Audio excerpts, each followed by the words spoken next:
Bonjour à tous, heureux de vous retrouver sur le plateau de Paris Turf TV pour votre quotidienne reçue 5 sur 5, l'émission du Quintet Plus et du Top 5.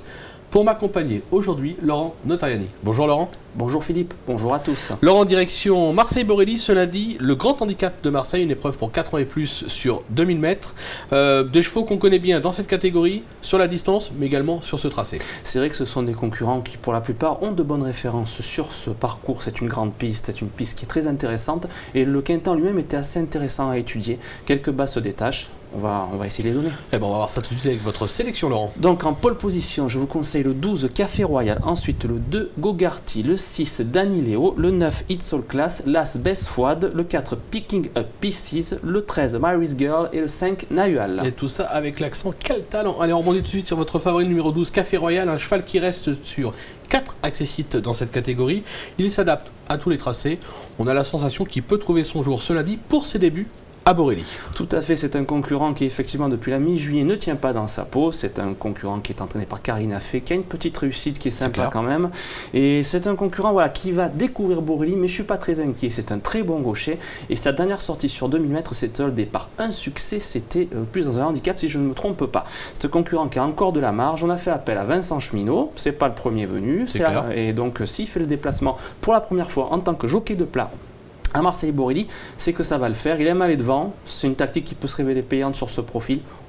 On peut y aller. C'est une base, c'est clair. On lui oppose le numéro 2, Gogarty, un cheval qui sait lire et écrire sur cette piste. Il s'est même classé deuxième de cette même épreuve l'an dernier. On va le voir, c'est notre course référence. On va préciser qu'à l'époque c'était 1800 mètres, maintenant on est passé à 2000.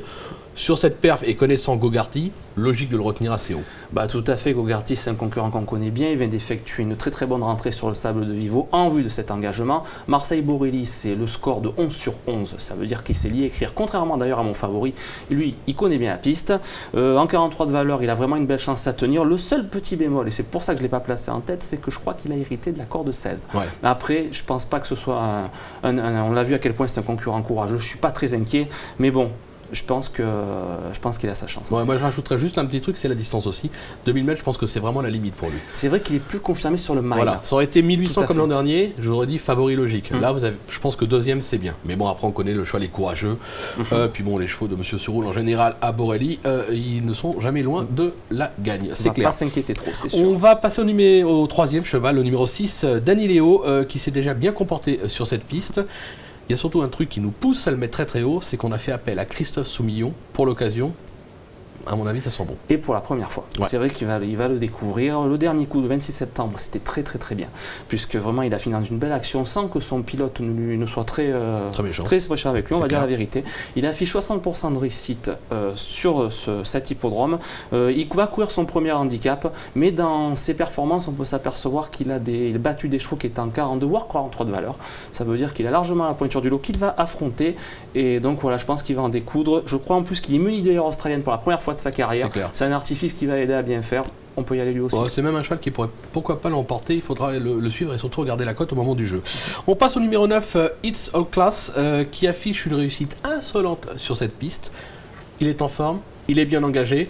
On est obligé d'y croire. Il se place depuis 2 courses, effectivement, où vraiment qui revient bien. Il a déjà gagné à ce niveau et à Marseille-Borély. Après, moi, je crains un petit peu qu'en 38 de valeur, ce soit plus trop de marge.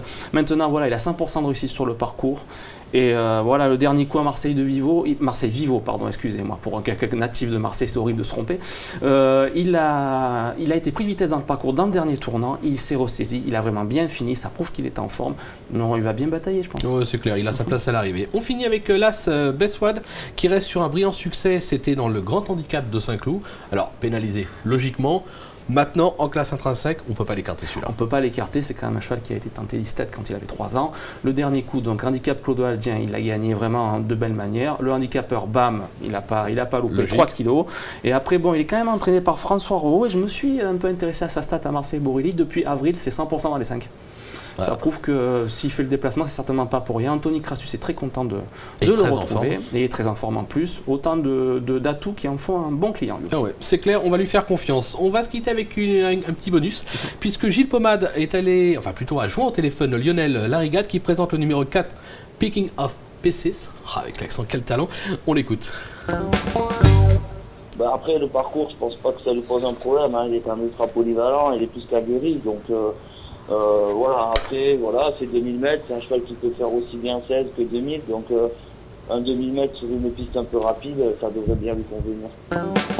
Voilà, on l'aura compris, plus pour une place que pour la gagne, mais on va s'en méfier. C'est un cheval qui peut tout à fait conclure à l'arrivée. J'ai placé 6e. Exactement, là où il fallait.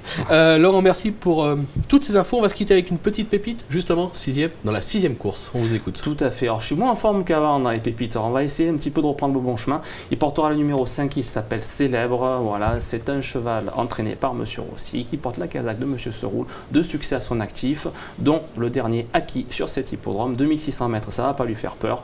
Le lot est similaire.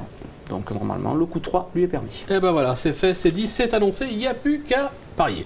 Merci Laurent pour toutes ces infos, merci à vous de nous avoir suivis, bon jeu et à très vite sur le plateau de Paris Turf TV. Au revoir. Merci bien, au revoir.